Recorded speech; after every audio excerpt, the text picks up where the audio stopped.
এখন জলপাইয়ের সিজন। জলপাইয়ের আচার তৈরি করে সারা বছর সংরক্ষণ করা যায়। আজ তৈরি করব টক মিষ্টি ঝাল ঝাল জলপাইয়ের আচার।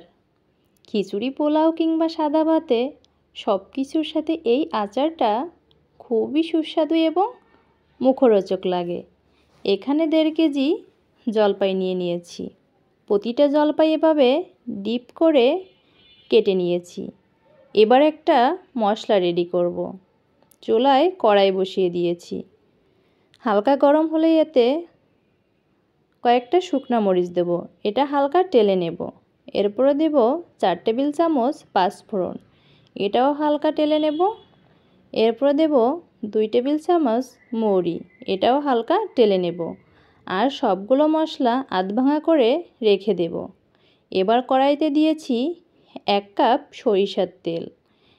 হালকা গরম হলেই তেলের মধ্যে দিয়ে দেব জলপাইগুলো।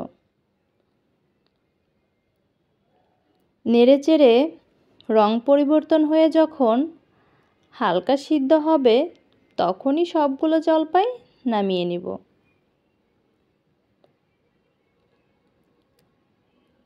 এই তেলের মধ্যেই দিয়ে দিব থেতলো করে রাখা কয়েক কোয়া রসুন আর কয়েকটা তেজপাতা আর দেব কয়েকটা শুকনা মরিচ। সবগুলো উপকরণ একটু ভেজে এর মধ্যে দিয়ে দেব জলপাইগুলো। একটু নেড়ে চেড়ে এর মধ্যে দিয়ে দিব 1 কাপ চিনি। চিনিটা একটু মিশিয়ে নিয়ে দিয়ে দিব পাঁচফোড়নের গুঁড়া অর্ধেকটা আর মৌরির গুঁড়াও অর্ধেকটা আর দিব স্বাদ মতো লবণ। তারপরে দিব পুরো মরিচের গুঁড়াটা দিয়ে সব কিছু ভালোভাবে মিশিয়ে হালকা আঁচে অনেক সময় ধরে নেড়েচেড়ে অপেক্ষা করব সিদ্ধ হওয়ার জন্য। দেখুন বন্ধুরা, সবগুলো জলপাই সিদ্ধ হয়ে গেছে। এবার দিয়ে দেব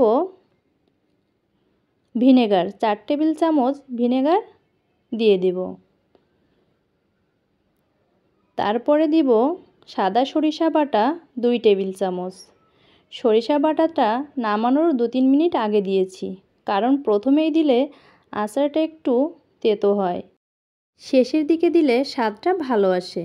এই তো আচারটা হয়ে গেছে, এবার নামিয়ে নিব।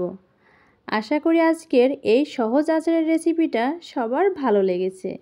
সবাই ভালো থাকবে, সুস্থ থাকবে। টাটা।